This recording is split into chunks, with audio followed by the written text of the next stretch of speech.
할렐루야. 나무. 그죠? 나무는 열매를 보면 그 나무가 어떤 나무인지를 알 수가 있잖아요. 사과나무는 사과 열매를 맺고, 배나무는 배 열매를 맺고, 포도나무는 포도 열매를 맺는 것처럼 열매를 보면 그 나무가 건강한지 또 어떤 나무인지 알 수 있다는 겁니다. 오늘 예수님도 나는 포도나무요 너희는 가지다. 너희가 내게 붙어 있으면 때가 되면 열매를 맺게 되어 있다. 이렇게 말씀을 해 주신 적도 있습니다. 자, 성도라고 하는 이 존재는 하나님께 뿌리를 내리고 말씀의 양분을 받아서 살아가다 보면 내가 원치 않아도 하나님이 주신 열매를 맺게 되어 있다는 겁니다. 이것을 성경에서 성령의 열매다 이렇게 말씀하고 있습니다. 할렐루야. 오늘 사도 바울을 통해서 9가지 성령의 열매가 있는데 그 중에 3가지를 먼저 은혜를 나눴으면 좋겠습니다. 사랑과 희락과 화평이라는 열매가 너희에게 맺혀지는 것이 정상이다. 그렇게 말씀을 하고 있습니다. 오늘 성도가 맺어야 할 첫 번째 성령의 열매는 바로 사랑이라고 하는 것이죠. 사랑. 사랑이 뭘까요? 내가 좋아하는 감정, 내가 좋아하는 것만 사랑이 아니잖아요. 세상에도 이런 말이 있더라고요. 사랑이 무엇이냐? 눈물의 씨앗이다. 뭐 유행가도 있잖아요. 사랑. 이 사랑은 성경에서 이야기하는 사랑은 바로 아가페 사랑이다. 그렇게 말씀합니다. 나에게 잘해주고 나에게 도움을 주고 내가 원하는 것을 해줄 때 그것을 기쁨으로 받아들이는 감정, 이것이 사랑이 아니고 내게 도움이 되지 않고, 그죠? 내게 불편함을 주고 손해를 주더라도 내가 마땅히 감당해야 할 그런 그런 이타적인 마음, 이것을 아게파적 사랑이라고 하죠. 인간적인 관계에서 축소시키면 부모의 사랑이 이제 아가페 사랑인 것이죠. 그죠? 자식이 잘 해주든 잘 나든 못 나든 나한테 못하든 그저 내 마음속에는 사랑하는 마음이 있잖아요. 어떻게 해서라도 잘 해주고 어떻게 해서라도 일깨워주고 일세워주고 싶은 마음이 부모 마음 아니겠어요? 자, 오늘 성도가 맺어야 할 그런 첫 번째 열매가 바로 사랑이라는 열매다. 그래서 성도는 사실은 이타적인 마음을 많이 갖고 있어야 돼요. 할렐루야. 공부해서 남 주고 돈 벌어서 남 주고 건강 가지고 남 줄 수 있는 마음을 가져야 된다는 거예요. 쉽지 않지요. 내 욕심 차리고 이기적인 마음 가지고 절대로 할 수 없는 것이죠. 근데 성령이 주시는 열매는 할 수 있다는 겁니다. 할렐루야. 그래서 우리는 기도해야 되는 거예요. 하나님, 내 육신 가지고 내 욕심 가지고 이기적으로 살 수밖에 없고 일반 세상 사람과 똑같이 살 수밖에 없는데 성령께서 저와 함께 하시면 하나님께서 주시는 열매를 맺게 될 줄 믿습니다. 그러니 성령의 열매를 맺을 수 있도록, 야, 너 누구요? 하나님의 백성이죠. 아이고, 네가 어떻게 알아? 열매가 없는데 라고 말하면 안 되잖아요. 하나님께서 내 마음을 감동시켜 주시고 은혜 주셔서 내가 성령의 열매를 맺되 사랑의 열매를 맺게 주옵소서. 사랑의 열매를 맺으면 그 사랑 때문에 관계가 좋아지는 거예요. 할렐루야. 하나님과의 관계도 물론이고 사람과의 관계에서도 좋아지는 것이죠. 왜 요즘에 이혼을 많이 합니까? 너무 안타깝잖아요. 받는 사랑만, 받는 감정만 주장해서 그래요. 이타적인 마음, 손해보는 마음, 희생하는 사랑이 없기 때문에 갈라서는 거예요. 너무 힘들잖아요. 자, 오늘 이 성경에서 이야기하는 사랑은 바로 성령을 통해서 맺어야 할 성령의 열매 중에 아가페 사랑이 조건 없는 사랑, 그죠? 자기 희생적인 사랑, 끝까지 포기 않는 사랑이 우리에게 있어야 된다. 그러면 그 열매를 보고 아하, 하나님의 사람이구나, 예수 믿는 성도구나, 그리스도인이구나 알 수가 있다는 겁니다. 오늘 많은 사람들이 교회를 다니고 하나님을 섬기고 하나님 말씀에 뿌리를 내린다고 하지만 실제 사랑의 열매가 없으니까 사람들은 실망을 하고 교회를 떠나는 경우도 많고, 그렇죠? 실망하는 경우가 많다는 것이죠. 저와 여러분이, 그죠?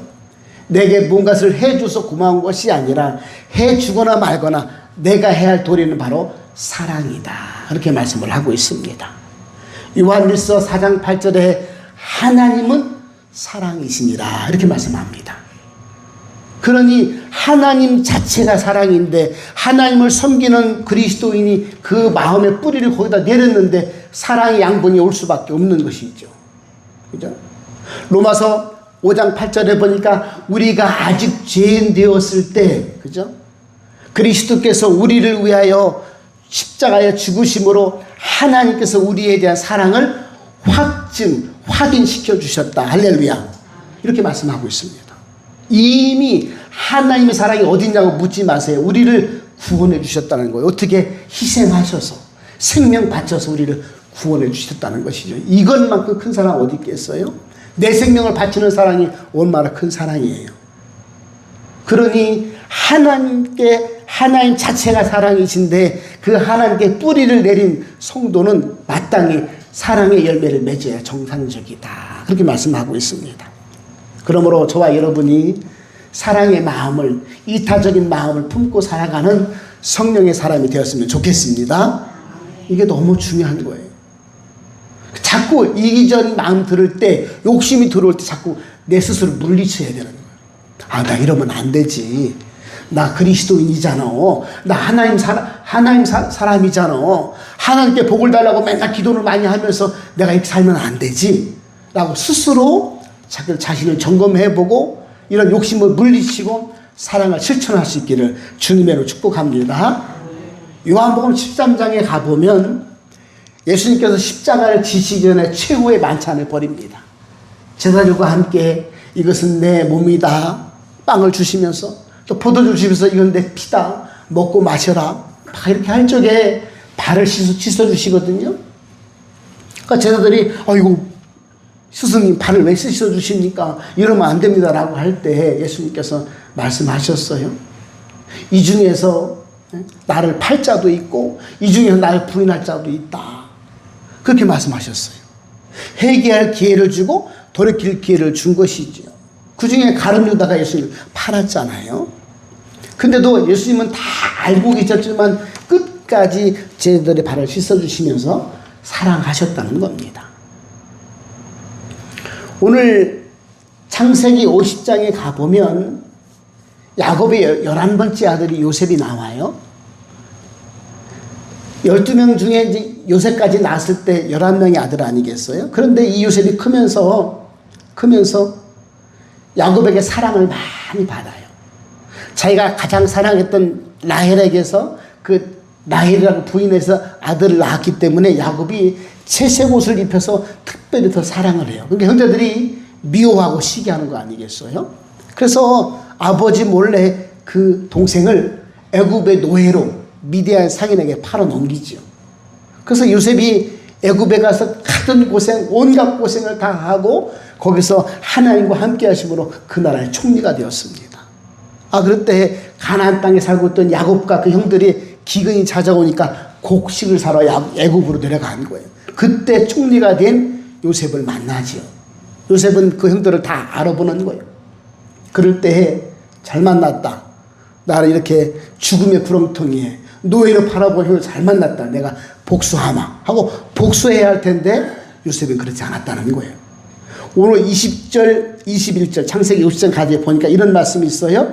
당신들을 나를 해하려 하였으나 하나님은 그것을 선으로 바꾸사 오늘날과 같이 많은 백성의 생명을 구원하게 하시려 하셨나니 당신들은 두려워하지 마소서. 내가 당신들과 당신들의 자녀를 기르리이다 하고 그들을 간곡한 말로 위로하였더라. 아멘.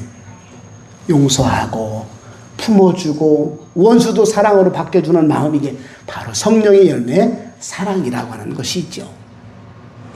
그러므로 우리는 원수처럼 누군가가 나한테 접근할 때 할지라도 그걸 원수처럼 여기면 안 된다는 거예요. 원수 갚는 것은 하나님께 있으니 하나님께 맡기고 하나님 내 감정대로 살지 않게 하옵소서. 내 환경대로 내 성질 부리고 그죠? 내 마음이 불란스럽게 혼란스럽게 살지 않게 하옵소서. 하나님 원수 갚는 것 내 모든 상황을 허락하신 것도 하나님이시니 하나님께 맡기고 하나님께 부탁을 드립니다. 하나님 제 마음에는 성령의 마음만 주시옵소서. 그래서 하나님이 사랑이시니 그 사랑을 내가 실천할 수 있도록 제 마음을 붙들어 주옵소서. 이런 삶을 살아가는 것이 성령의 사람이고 하나님의 사람이고 성령의 첫 번째 열매인 사랑의 열매를 맺게 된다는 겁니다. 자, 룻기서 1장에 가보면요. 룻기서 1장에 가보면 가족에 대한 사랑이 나오죠. 룻이라고 하는 인물이 나옵니다. 자, 기근을 피해서 베들레헴에 살고 있던 엘리멜렉과 나오미 부부가 저 이방 땅 모압 땅으로 이사를 가요. 갔는데 10년 동안 이 남편 나오미 남편 엘리멜렉이 죽고 또 두 아들 말론과 기론이 죽습니다.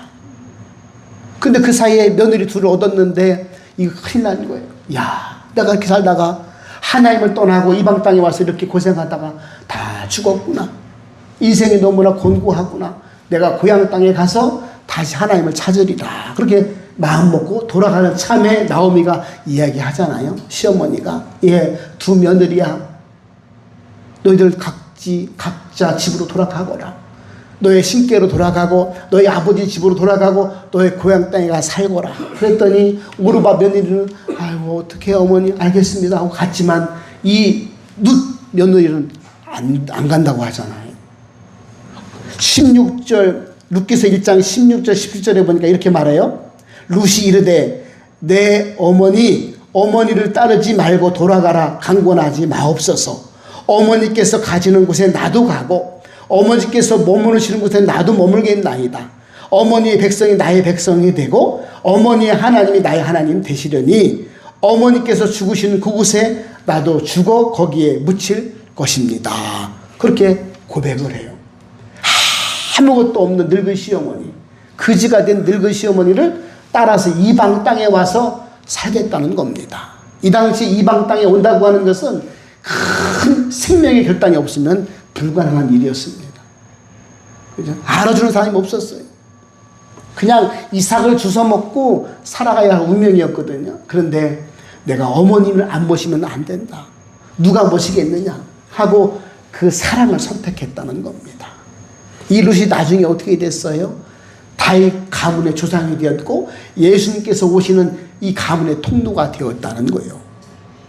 이방 여인이 그죠? 있을 수 없는 놀라운 기적의 축복을 받는 역사가 일어나죠. 물론 개인의 삶도 보아스를 만나서 행복한 인생을 살게 됩니다. 여러분, 이 사랑이라고 하는 것은 단순히 내가 누군가에 베푸는 것이 아니라 하나님의 열매로 하나님의 사람으로 이 땅을 살아갈 때 하나님께서 함께 하시고 복을 주시는 열쇠가 되는 비결인 줄 믿으시길 바랍니다. 그래서 내가 하고 싶지 않아도 하나님의 마음을 품고 성령의 충만함을 받아서 사랑을 실천하는 것이 우리 성도의 존재다. 이걸 알 수가 있습니다. 우리는 기도만 하면 그냥 교회에 나와서 기도만 하면 다 되는 줄 알지만 사실 교회에 나오는 시간은 짧잖아요. 얼마 안 되잖아요. 밖에서 생활하는 모습이 더 훨씬 시간이 많고 더 중요하단 말이죠. 그래서 교회의 성도라면 밖에서도 성도가 되어야 될 줄 믿습니다. 그래서 밖에서 사랑을 실천하라는 거예요. 그래야 기적이 일어나고 그래야 하나님의 은혜가 일어나고 축복이 일어난다는 사실이죠. 그러므로 저와 여러분이 그렇구나. 사랑이라는 마음을 내게 잘해주는 감정만 갖고 할 것이 아니라 상관없이 하나님의 마음을 품고 하나님께서 영양분을 말씀을 빨아 먹음으로 나는 자연스럽게 열매를 맺어야 되는구나. 할렐루야. 사랑의 성령의 열매를 가지고 맺고 살아가는 저와 여러분 되었으면 좋겠습니다. 사도행전 2장에 가보면 초대교회 모습이 나오잖아요. 모든 물건을 서로 통용하고 재산과 소유를 팔아서 각 사람에게 다 나누어주고 마음을 같이 하고 성전에 모이기를 힘쓰니 날마다 믿는 자의 수가 더하더라. 그렇게 말씀하잖아요. 그냥 부흥이 일어나는 게 아니고 그냥 축복이 일어나는 게 아니고 사랑이라는 열매를 가지고 베풀고 나누고 섬기고 함께할 때 기적이 있다는 겁니다. 할렐루야. 그러므로 저와 여러분이 그래 내가 맺어야 할 성령의 첫 번째 열매는 바로 사랑이구나. 오늘 요한복음 13장 34절에 예수님께서 이 땅에 오셔서 명령을 하셨어요. 내가 너희를 사랑한 것 같이 너희도 서로 사랑해라. 고린도전서 13장에 가니까 내가 사람의 방언과 천사의 말을 할지라도 사랑이 없으면 소리나는 구리와 울리는 꽹과리와 같으니 아무 의미가 없다. 그래서 우리 인생에 성도라고 하는 직책을 가지고 살아가는 인생들은 내 마음에 사랑이 없으면 아무것도 아니라는 거예요. 할렐루야.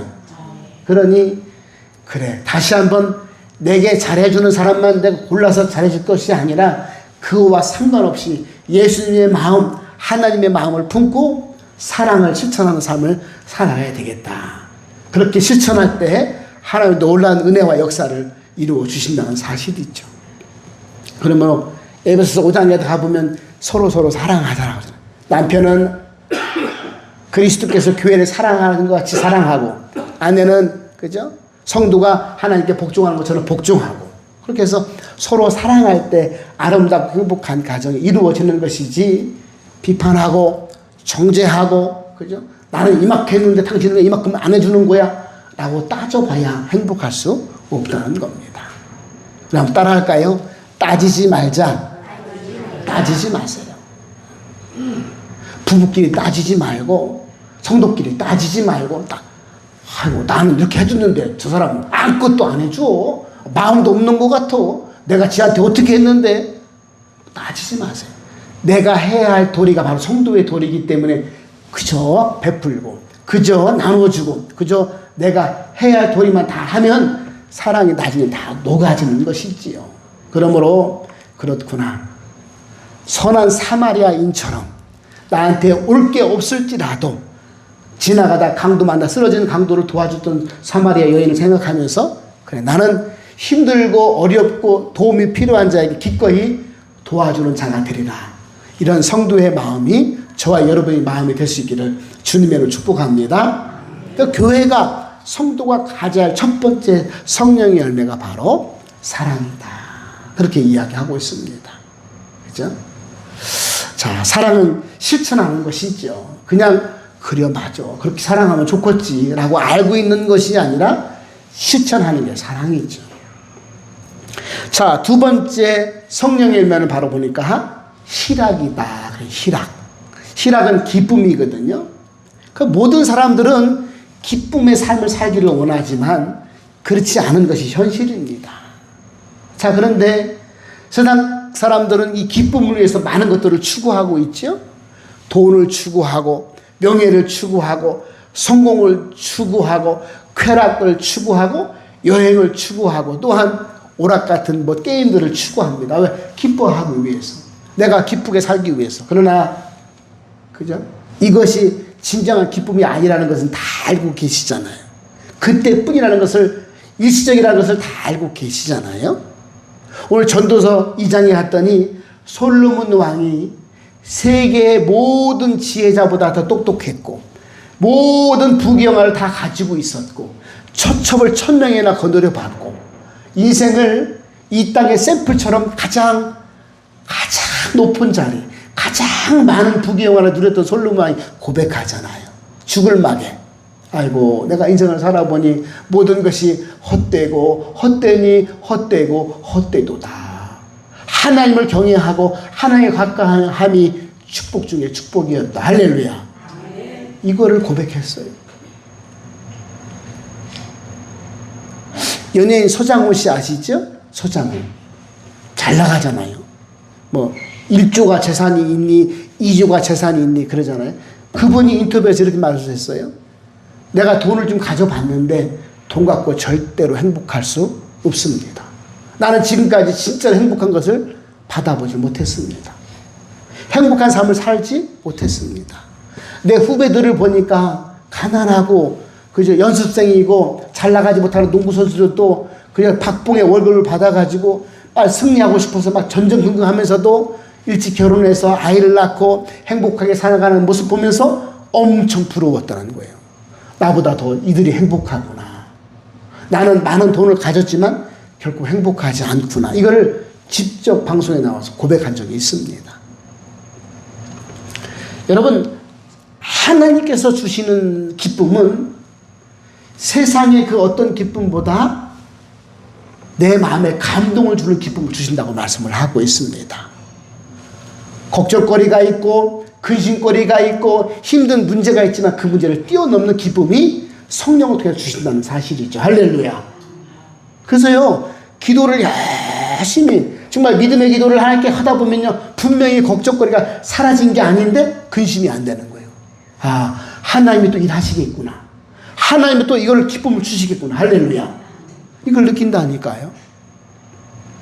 왜 어려움이 없겠어요? 이 세상 광야인데 분명히 어려움이 있다니까요. 분명히 고난이 있다니까요. 근데 그 고난을 뛰어넘는 기쁨을 주시는 것이 바로 희락이다. 누가 줘? 하나님께 주신다는 거예요. 그래서 우리는 하나님 안에 올바른 믿음을 갖고 살아가면 나도 모르게 감동이 되어지는 기쁨이 있다는 것이, 이게 희락이라는 거예요. 그러므로 예수 믿고 하나님 섬기는 성도라고 하는 직책을 가진 존재는 이 세상 살아갈 때 성령의 열매로 기쁨을 가지게 된다는 것이죠. 아이고, 집에는 뭐가 맨날 좋아? 맨날 뭐지? 나사 빠진 것 같아? 하나님 은혜죠. 그런 사람 많이 있습니다. 종종 있어요. 왜 뭐가 기쁘겠어요? 사는 게 다 거기서 거기 집을, 가정마다 문제 없는 가정이 어디 있고 집집마다 문제 없는, 근심 걱정 없는 집이 어디 있겠어요. 다 개인별로 살펴보면 여기가 약하고 저기가 부족해서 기도 제목이 다 있잖아요. 그래도 감사가 기쁨이 있는 게 바로 희락이다. 이거 누가 주느냐? 하나님께서 주신다. 성령의 사람은 이런 기쁨을 가져야 된다. 할렐루야. 그걸 말씀하고 있어요. 저는 모름지기 함께 예배드리는 저와 여러분이 이런 기쁨이 있었으면 좋겠습니다. 아유, 뭐가 이렇게 좋아요? 맨날 하나님 계시잖아요. 하나님 하시잖아요. 얼마나 기뻐요? 할렐루야. 부족해도 소망이 있으니까 기쁘고, 아파도 건강을 위해서 기쁘고, 그죠? 이 와중에도 하나님 함께 하심을 기쁘고, 이만만함이 감사하고. 할렐루야. 전 그랬으면 좋겠어요. 조금만 틀리면 아이고 죽겠다고 그러고, 힘들어 죽겠다고 그러고. 제가 지난 수요일에 그랬잖아요. 죽겠다고 하지 말라고. 죽게 있다, 이렇게 고백하라고 했잖아요. 모든 문제, 모든 해답은 죽게 있다.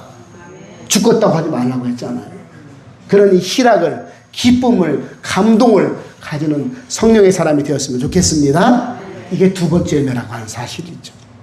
자, 하나님은 세 번째 성령의 열매를 주셨는데 뭐라고 주셨느냐? 바로 화평이다. 화평케 하는 은사를 가진 열매를 주신다. 이렇게 말씀하고 있습니다. 화평. 평강이고 또 평화고 또 그죠? 또 평안이라고 말할 수가 있는 것이죠. 여러 단어로 표현할 수가 있는데, 세상은 개인이든 공동체든 평화를 갈망한다고 이야기를 합니다. 그러나 여전히 뒤에서는 평화를 갈망하는 행동을 하는 것이 아니라 이기적이고 개인적이고 욕심적인 행동을 멈추지 않는다는 거예요. 평화의 기준이 바로 자기예요. 자기. 내가 좋으면 평안이요, 내가 싫으면 불안이요. 그 기준이 자기가 되어 있기 때문에 그래요. 자, 그래서 여전히 평화를 원한다고 하지만 푸틴은 계속 전쟁을 멈추지 않고 있고, 그죠?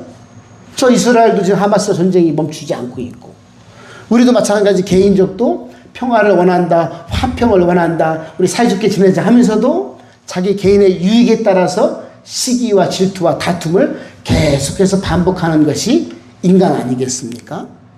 그냥 오늘 하나님은 화평케 되는 사람이 되어야 된다. 이게 성령의 열매다. 이렇게 알려주고 있습니다. 죄로 인해서 하나님과 원수가 되었을 때 오늘 예수님이 이 땅에 오셔서 십자가를 지어주심으로 죄인된 인간과 하나님을 화평케 해 만들어 주셨습니다. 그래서 너희도 나를 보고 화평케 되는 사람이 되어야 된다. 이게 하나님의 사람이 맺는 세 번째 성령의 열매다. 이렇게 알려주고 있는 것이죠. 그러므로 화평이라고 하는 것은 하나님을 믿는 믿음에 또 하나님의 모든 일접한 관계가 잘 이루어질 때 화평케 되는 열매를 맺게 되는구나 알 수가 있습니다. 하나님과의 관계가 올바르지 않고 믿음이 흐트러지면 절대로 화평케 될 수 없다는 것이죠. 화평을 이룰 수가 없는 겁니다. 왜 욕심이 없겠어요? 모든 사람이. 그죠? 모든 사람이 왜 환경에 영향을 받지 않겠습니까? 그럼에도 불구하고 하나님 관계가 잘 이루어지고 믿음이 올바르다면 아이고 사이좋게 지냅시다. 제가 양보할게요. 제가 좀 손해볼게요. 이럴 수 있다는 거예요. 어떻게 너는 거기까지 양보할 수 있니? 야, 나는 그걸 못할 것 같은데. 기도하는 사람, 성령의 사람을 할 수 있기 때문에 할 수 있는 겁니다. 이게 기적을 만들고 은혜를 만들고 축복을 만드는 것이죠.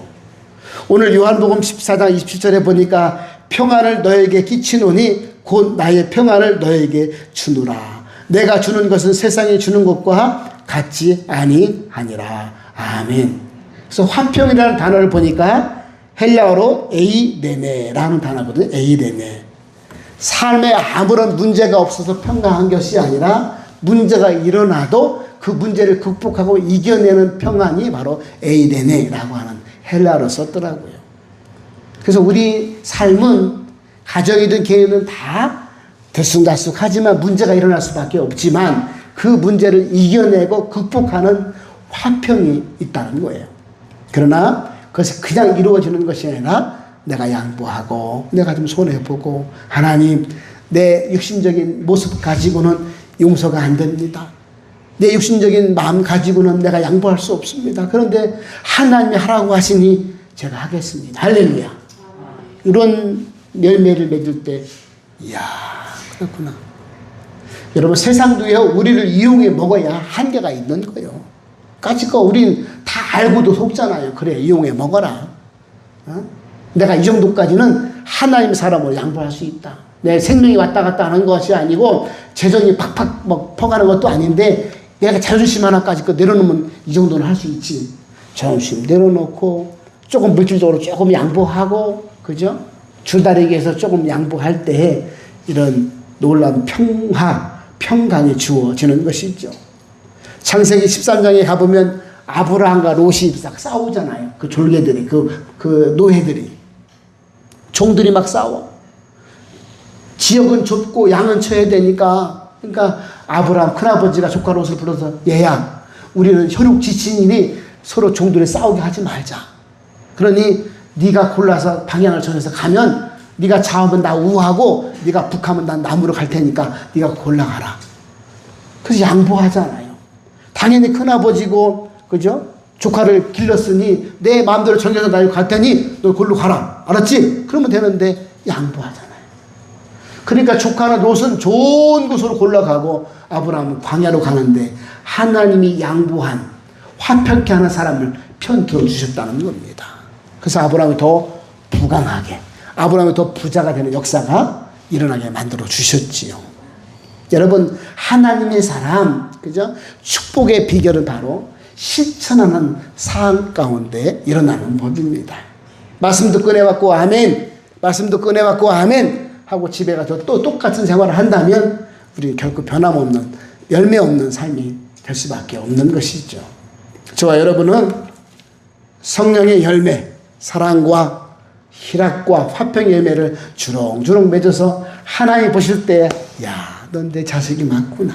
사람들을 볼 때 와 어떻게 저럴 수가 있지? 감동을 주는 하나님의 사람 다 될 수 있기를 주님의 이름으로 축복합니다.